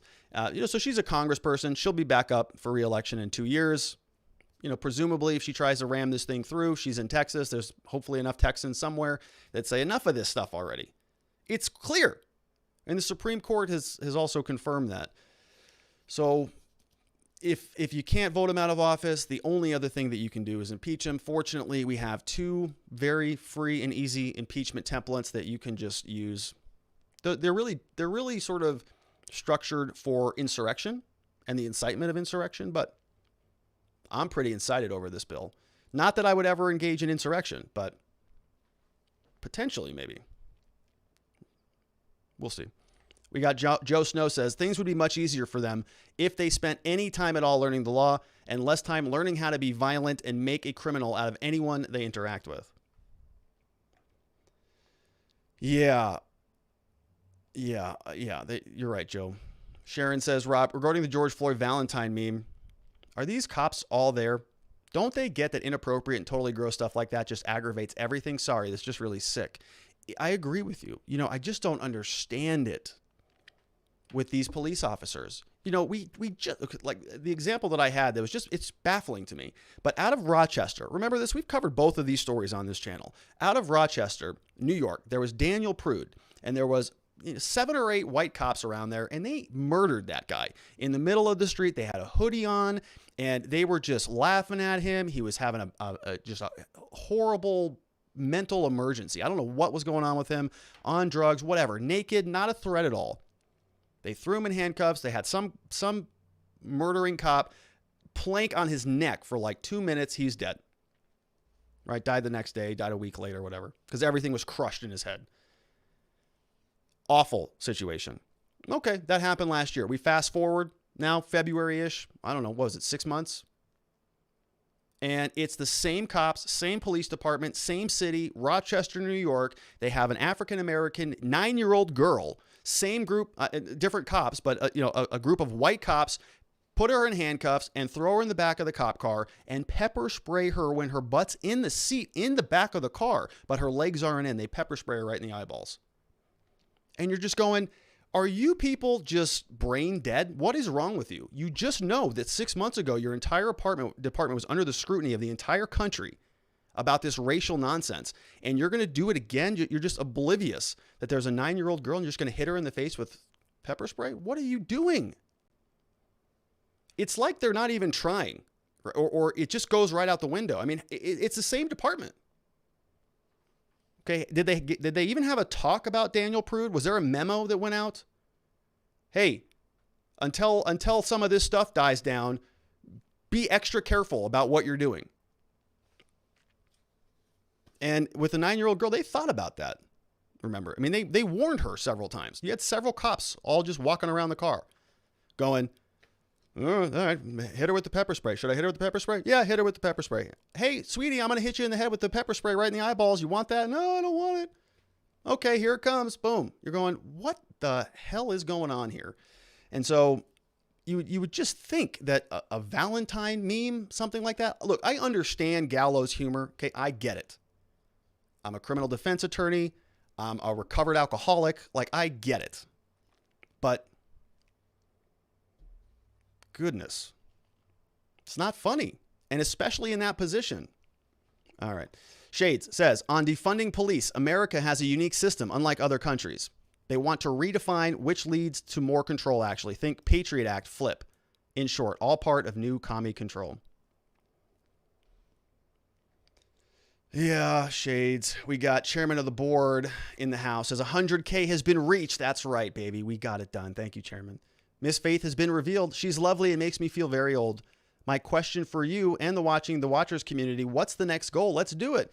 Well, chairman of the board, that's a good question. First of all, yes, Miss Faith is outstanding. Very grateful that she's here and that we got to have a little fun with that today. Thank you for indulging us. And make sure you go follow her because she's awesome. All right. So the next goal, I'm still sort of figuring that out right now. Originally at the first of the year, our goal was to push forward to 1 million subscribers. Right? And that's a huge order. If you watch my existence systems video, that was my affirmation that I was writing down every day. Let's get it. And in part, I was going to accomplish that goal, or my thought process was, we can't accomplish that goal by taking all of the revenue that we were generating from YouTube and reinvesting that back into the program. Advertising, building, basically hiring some other people to help with some of the content production, to help with some of the research, to help with some of the scripting, so that I could just become sort of an assembly line of production. And we got demonetized like early in January, early in February. And so that's all sort of off the rails a little bit. But that's okay. We're gonna reconfigure this. We're gonna figure it out. So the goal, I think, is still on track, but it just might look a little different. But the point, look, the goal of this show, honestly, it's to shine that big spotlight of accountability and transparency. That's really it. I want to learn something. I want to have fun with you. I want to deliver content and information that is of service to you, that is of service to the world, that helps people think about things one way or the other, and have a little fun while we're doing it. That's it. And as long as we can keep doing that, and as long as you'll continue to have me, we're just going to keep moving forward. The money stuff, the monetization, the subscriber stuff. 100K was super cool just because we've been working at it a long time, and we're just thrilled that we got it. Nice round number, and it took us forever to get there because of some of the election penalty box and that litigation and all that. But the nuts and bolts of it is, I've got a big vision for this. I want to make this part of my life moving forward. Not something that is kind of a side hobby. This is something that I'm passionate about. I want to see the world think through the problems. I want to be a part of the solution. I want to help other people be a part of the solution. I want to, have fun while we're doing it. And so that's it. I mean, that's kind of the skeleton. All of the rest of the stuff on top is just icing. It's just gravy. It's good. But we're going to keep moving forward. Thanks for asking, Chairman of the Board. I don't know. I mean, if anybody else has any other goals that they think that we should be aiming for, I'm open to that. I'm all ears. Ham-handed says, I wonder if this bill insists that police or any group they have replace the police go through the same restrictions before they are allowed possession of a firearm for their job. It's a good question. I don't know. Or maybe they just don't have firearms. What if you're part of that community anti-violence group that they're talking about in Minneapolis?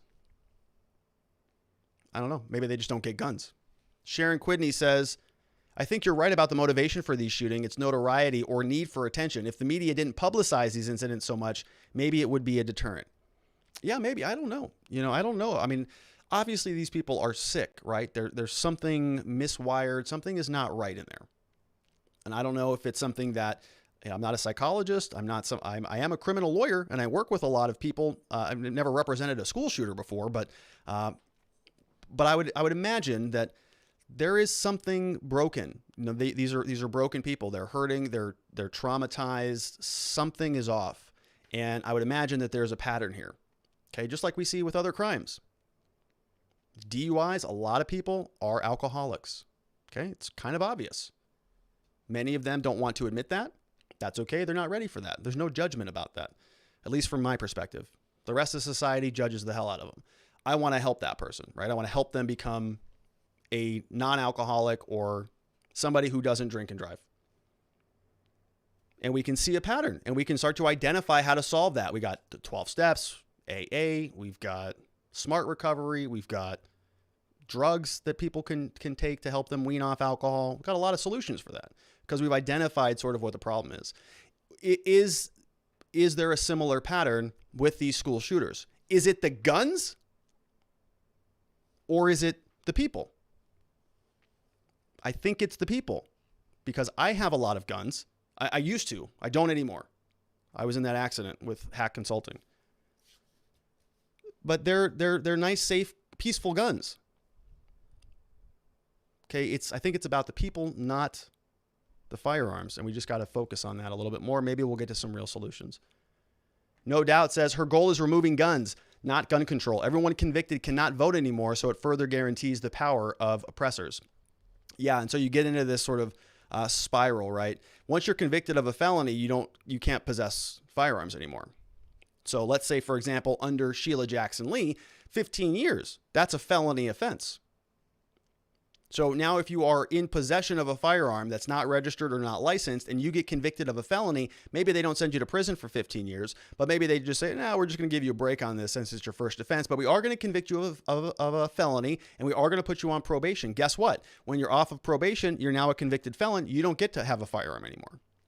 You're a prohibited possessor. So either you go and voluntarily register or you sort of hide in the dark in this cloud of enforcement, right? You just hide your guns, don't travel with your guns, don't go out shooting, because if you get questioned about it and you're not registered, you're getting charged with a crime. So you have this gray area where people are just living in obscurity. Then you've also got the people who are found being out of compliance. They're prosecuted, criminalized, considered to be a felon. They abdicate their right to firearms. So either you voluntarily agree or you don't voluntarily agree and you lose your right permanently. It's kind of the cycle that they're building into that statute. Hack Consulting says SSRIs seem to be useful for short duration, yet like how doctors use antibiotics on everything, psychologists will throw pills at anyone just to keep up with the mental health demand. We need to start focusing on malfeasance in mental health or medicine, since America drugs everyone, and yet the French will drug very sparingly. When the French drug someone, they focus on trying to rehabilitate and do their best to make sure it is short term. Yeah, I mean, I think that's a great point there, Hack Consulting. I think that, there's I'm not a doctor, of course, but I do feel like there's sort of a culture in America where people go to the doctor and they want a solution. Okay, just like when you go into the grocery store, you expect to leave with some food. Going in there, got a purpose. All right, I'm hungry. This store has a solution. I go in, I buy that delicious whatever, and I leave the store, right? You get a solution. In doctors' offices, it kind of feels that way. Oh, I've got a bad back. Here, take these muscle relaxers. Oh, I'm depressed. Here, take these SSRIs. Oh, my heart, my blood pressure's high. Have you exercised like ever? No. Okay, that's no problem. Here, take these drugs. All right. Is there anything else that we could be doing possibly to deal with our mental health and our physical well-being? Or is it we go in, we press the button for the doctor, they give us a pellet, we go about our way? Versus maybe you go into the doctor and he says, hey, no, I don't have any drugs for you. Okay. You can't eat that every day. It's not good for you. Sorry. Get out of here. But that's not good for business. Okay. Many Americans don't want to hear that, which is why I've been critical about this with the COVID stuff. One of the highest comorbidities with COVID is weight, as far as I can tell. Right. And it's sort of that little secret that nobody wants to talk about.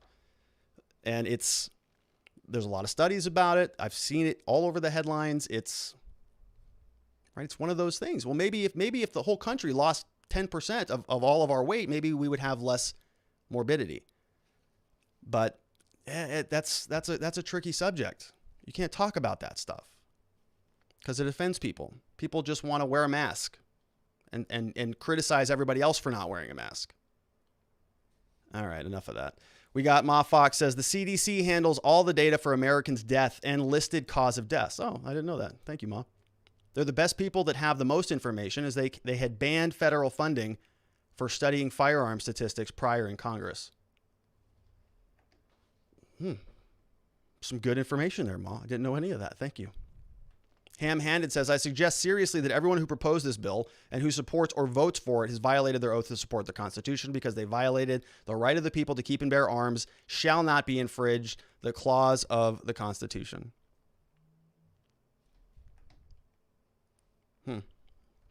That was from Ham-handed. No doubt in the House, says Robert. Federalist Paper number 10 wanted the citizens armed well enough to challenge the military. That's interesting. Nukes? Should we all get nukes? No doubt. Isn't that what Swalwell said? Swalwell said something like, well, you can't challenge the federal government. They have nukes. Like, they're going to nuke us. All right.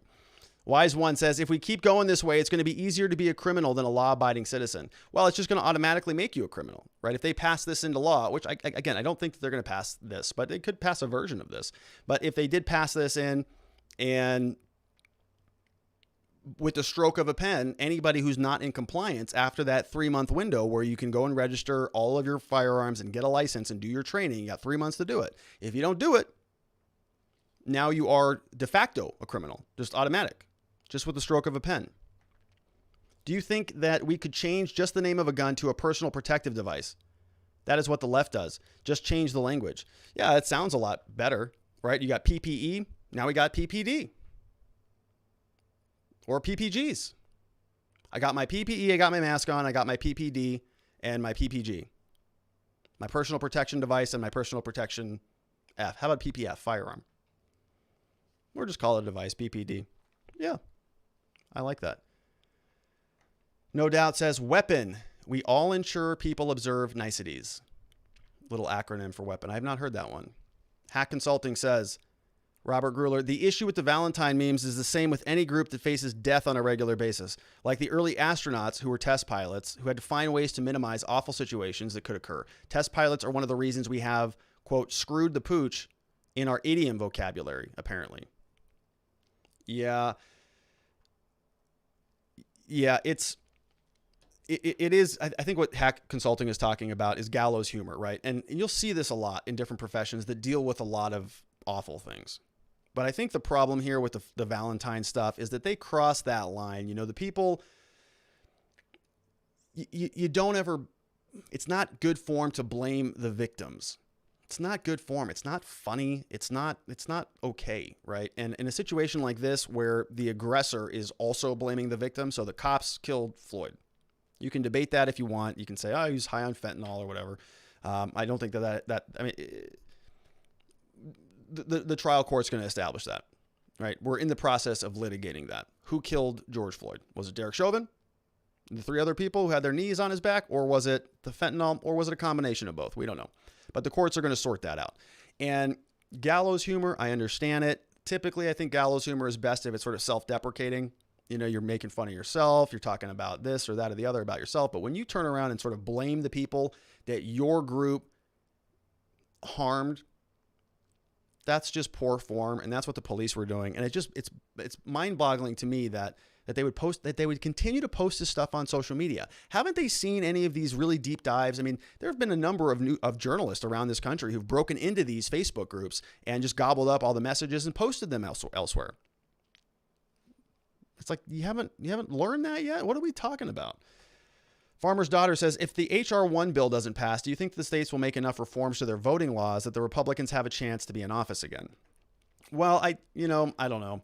I think that the Republicans will be a lot more cognizant of what happened last time. I think the Republicans were just asleep at the wheel. I think largely it was because they didn't necessarily like Trump, right? They didn't want anything to do with the guy. So they weren't highly motivated to get out there and utilize the entire resources, all of the resources of the Republican Party in order to go muster up the willpower to push back. The Democrats were just crushing it in the courts. They were raising funds. We had Zuckerberg. You read the Time article. I mean, look at all the things that the Democrats were doing in order to beat Donald Trump. Did we see any of that on the Republican side? Not really. Why is that? Because Trump wasn't their guy, right? They're the establishment Republicans, and they wanted someone else in. They're happier with Joe Biden than they were with Donald Trump. So, now that Donald Trump is not there anymore, maybe you'll see the traditional Republican furor kind of bubble back up, and they will push back, and they'll show up to play the game next time. But maybe the rest of the voters won't. Maybe the rest of the Republican voters won't. We'll see what they come up with. All right. Osak says, hey, Rob, did you see they dropped the charges, the protesters with the gang charges? I did see that, Osak. And it looks like Faith clipped some of that for us. Prosecutors dismissed the case with gang charges against 15 people arrested in a Phoenix protest. The Maricopa County Attorney's Office filed a motion to dismiss the case against 15 people arrested and charged as gang members during a protest in downtown Phoenix on October 17th. Maricopa County Attorney's Office is reevaluating the evidence that has been reviewed and continues to be reviewed, according to a statement. Yeah, and I think this probably was a result of Dave Biscobing, who I'm a huge fan of over there at ABC 15, does a lot on criminal justice reform. And I think this may have even been closely connected to the challenge coin. Remember we talked about the challenge coin last week where the police were passing around this coin. They said it was Nazi-ish. I don't know. But it said good night, left nut. Remember that? There was a protester who got hit in the male genitals with a pepper ball. We talked about that last week. And there was evidence that those coins were being passed around by the same officers who were there arresting these, gang members. That was the same incident, in other words. So now that this challenge coin starts passing around, they know that people are looking into this stuff, goes over to the police department. Maricopa County attorney is also looking into it now. Suddenly, we reviewed that. We missed it, but we checked it, and you're right, not gang charges. So we're going to go ahead and dismiss those. Right. Hack Consulting says, I know, right? It was a great fishing expedition. Yeah, Hack. I know. Me too. I lost my guns in the boating accident. Sorry about my negligence of operating the boat. I'm only certified to be a first mate, not a captain. And then you lost your guns in the car accident. Glad we jumped out before the car went off the cliff and exploded. It was a wild scene. Hack and I, we were out there just adventuring. We were talking about what a great country this is, how grateful we are that Joe Biden's in office. And suddenly, this whirlwind came about. Boat flipped over, car went off the cliff. We barely made it out by the skin of our teeth. But we don't have any firearms anymore. That's all right. We don't need them because we have law enforcement to protect us and Joe Biden. Wise One says, what about illegal aliens bringing guns across the border? Well, they need to register their guns before they cross the border? Yeah, of course they have to. If they come across the border illegally with illegal guns, that's illegal. So they have to register them. And of course they will because they want to be in compliance with the law. It's obvious. or we'll charge when they get here, or are we just going to let that go and hold everyone? Yeah, no, they're going to comply with the law. Everybody complies with the law. It's just what we do in this country. Rob, do you think 2 amendment states would follow this law if passed? No, I don't. I mean, I don't think so. I think that all of the attorney generals, at least from Arizona, first of all, in Arizona, we have some pretty stringent, I haven't looked at them in years, but we have some pretty solid gun protections in our constitution, in our state constitution. I actually even think in our constitution, we do not have, I think it's prohibited for us to have a registry here. Pretty sure. I read it before I bought my first firearm years and years and years ago. So I might have to revisit that. But there are states, I think, in this country that say, no, you cannot have a registry here. It's like in the Constitution. Can't have that. Sorry. So now if the federal law is interfering with that, you've got the federal supremacy clause. So technically their laws supersede the state laws. That's been delineated in our system of federalism. And you'd have a major problem with that. I think that a lot of people would draw the line at that. Say, nope. We're not going to comply with that stuff. Boating accidents. Ugly Douglin says, I think a lot of other users are saying maybe this will be the perfect time to take a look at our voting system and make some changes long before the next presidential election. Yeah, and that was our last question of the day, Ugly Douglin, and it was a good one. I think that you're right. I think that a lot of people are looking at the electoral process with a renewed sense of concern. And it was the same point that I was making even as we were talking about all of this. Regardless of where you stand on the fraud or the election irregularities, or on the other side, no basis, no widespread evidence, nothing that would have changed the course of the election, whatever that looks like. The point here, I think, is that people on both sides, I would guess, would say this is a problem for the entirety of the country. If you have something like 70 million Americans, or let's say it's a third of that, right? So you got 20 something million Americans who are very concerned about the integrity of the election. That just doesn't go away overnight. And that's a huge problem. I mean, we already have a lot of people who don't vote in this country just because they feel disenfranchised. And now, you may see that for the foreseeable future. And it's a problem for the party that loses, of course. It's also a problem for the party that wins because they really don't have that much legitimacy anymore. And, maybe now that's not that big of a deal, but if you sort of make a copy of a copy of a copy of a copy, you know how bad that final copy looks. it gets grayer and it's just not as clear. It's all sort of not good, right? And it kind of feels like that may be the path that our election system is on, just sort of this slow whittling away of its legitimacy. And that does not end well. So I think that if we could revisit this, and I don't know what the answer is, we proposed some solutions when we were talking about this back months ago, but we got a lot of technology now. We've got, new technologies like blockchain, and there's a lot of different proposals out there. But I think it starts with local elections, with your local representatives in your state houses and state Congress, state Senates, who just start, diving into this stuff. And then at the next election, get more involved. I was thinking about this last election, going down and being a poll watcher, or going down. I'm an attorney, right? I can go down there and I can do what attorneys do down there.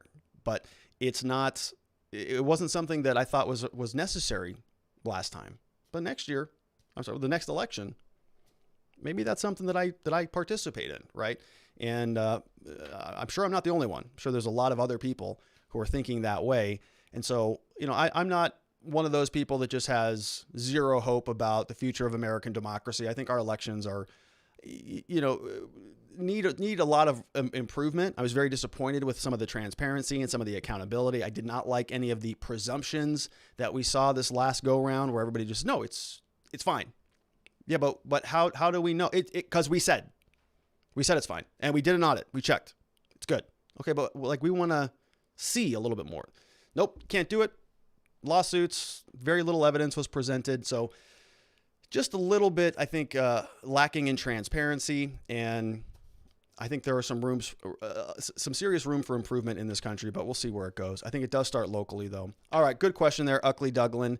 Let's wrap this up. I want to thank everybody over on Locals who is showing this show some love. As you know, we got demonetized on YouTube, and so we're sort of building a little bit of a community over here on this website called watchingthewatchers.locals.com. All of these awesome people have joined us over there. So we got Al Huber, we got TCS Med Free, we've got CLRO, we've got KK in the house, Dr. Guns, we got Loxton, Ham Handed was here today. We have Pinky 2, I see regularly. Osak chimed in with a question. And we've got a couple pages of these people. We've got Danny Girl, we've got Angeli. I mean, just awesome. I'm so grateful that you're all here. Kavor. And then we got a lot of people sign up over the weekend. We had Arcturarians, we got Lollipop Doc, we got Uckley Douglin in the house, we got Judy Utah, we got Power Man, we got Big Dog 111, we got Daisy Finoli, Flag Drop NJ Vice in the house, Raining E Arrow, we got Alka Ruth, we got John M16, Nord Sven, Aloe Wishes, Road Trek Girl, E Dantes, and CA Java Bean. So maybe California Java Bean, amongst others. And Watching the Watchers is a community, right? It's where we're all sort of engaging in the conversation about how to hold our government accountable with accountability, by shining that spotlight of accountability and transparency back down upon the system, which means we've got to talk about these issues. We've got to be communicating about these things and sort of unpacking them, peeling the layers of the onion back and looking inside. What do the official government documents show? What is our government telling us to think? And should we be thinking that? And so this is something that is, an evolving group, and it's sort of an expression of ideas. And sometimes, YouTube isn't the best place for that. And so over at watchingthewatchers.locals.com, it's a separate community where we can share ideas and post content without worrying too much about the sort of big tech overlords coming in here and canceling the show or making sure that we can't talk about certain things. So it's a work in progress. I know that traveling over to a new platform is sometimes a little bit of a pain in the butt. I know there's a lot of them flying around right now, but if you did want to support the show, that's where you would do it. It's over at watchingthewatchers.locals.com. As you can see, some already amazing people who are helping us do that. And for those of you who have signed up, I want to thank you for it, because you're sort of helping us create that network effect. People want to go where the people are, and you're helping us build that. And I really appreciate that. The other thing I wanted to mention is, this is sort of I think more in alignment with a community feel, right? Rather than me kind of coming on here and selling t-shirts or home alarm systems or something like that. This is sort of, we can keep it intimate. And I was listening to Joe Rogan on Spotify over the weekend on Saturday, and it was a really bummer of an experience. I was listening to him and Elon on Spotify, and there was just so many ads kind of riddled throughout the show. And then I looked, I said, okay, well, maybe that's because I'm not paying for Spotify. What happens if I go and I pay for Spotify? Then I'm going to get no ads, right? Wrong. They still play the ads. So now you're a Spotify, premium member, and you're supporting them. And then they also are playing ads. And I'm just thinking, it kind of ruined the show for me. And like, I didn't even finish the episode because it was just the experience was so bad. And I do not want to do that here. I don't want to interfere with anything. I still have some pretty big ambitions for the program, like chairman of the board was asking about. And so what you're doing, this is a long way of saying thank you. Thank you for going over to Locals and helping us create a community there, because you do help support the show. And I don't have to come on here and, sort of interrupt the flow of the conversation, because I think that's what really is the most impactful part of what we do here. It's a conversation as I'm communicating with you. Many of you are communicating with each other. I go back, I look at your postings in Locals. And so we can kind of just keep this one-to-one without getting too concerned about all of that other stuff. So anyways, thank you so much for the support over on Locals. It does go a long way. It means a lot to me and Miss Faith and Mr. Ma and the rest of you. So thank you so much for that. All right, a couple quick things that you can get over there if you haven't already been familiar. All of the PowerPoint slides are there. You can get a copy of my book as well, the one I held up earlier. The impeachment party documents are still there, but the impeachment is over. Trump is acquitted, so that's done. Can also grab a copy of my Existence Systems. That is the personal productivity little program I was talking about. And Jeremy Matrita, you can see right here the 4 agreements right there. Questions I ask, or principles that I think about every day when I fill out this form. Be impeccable with your word. Don't take anything personally. It's huge for law. Don't make assumptions. Also huge for law. Always try your best. Okay? And if you can do all of those 4 things, I think you'll be just rock solid in life, in law, in whatever it is you want to do. There's also great people over there on locals.com. So head on over there, watchingthewatchers.locals.com. One more reminder, I am a criminal defense attorney. If you know anybody in the state of Arizona who has been charged with a crime, we can help with that. We help good people charged with crimes find safety, clarity, and hope in their cases and in their lives. We can help people with things like DUIs, drug offenses, domestic violence, some of the more serious felonies, minor traffic infractions, kind of anytime you're in trouble with the law, no matter what it is, we can help with that. We help people clear off their records. We help remove mugshots. We help restore rights. We talked a lot about firearms. If you're convicted of a felony in this country, you don't have a right to a firearm anymore. And so what we want to do is help people get that restored. It's a fundamental right, in my opinion. It's something that is very important. And we want to make sure that people get their rights and maintain them and get them back when the government takes them away. So if you know anybody who needs any help with that, we'd be honored and humbled if you sent them our way. Other than that, thank you so much for giving Miss Faith back there a very lovely and warm welcome. Thank you to Mr. Ma. Thank you to all of you. Thank you for being a part of the show. We're going to be back here same time, same place tomorrow for another episode. We want you to be here. It's 5 p.m. Arizona time, which is Mountain Standard, 4 p.m. in California on the West Coast, 6 p.m. Central Time in Texas, 7 p.m. on the East Coast for Florida Man and those of you out there on the East Side. Everybody, have a very wonderful evening. Sleep well. I'll see you right back here tomorrow. Bye-bye.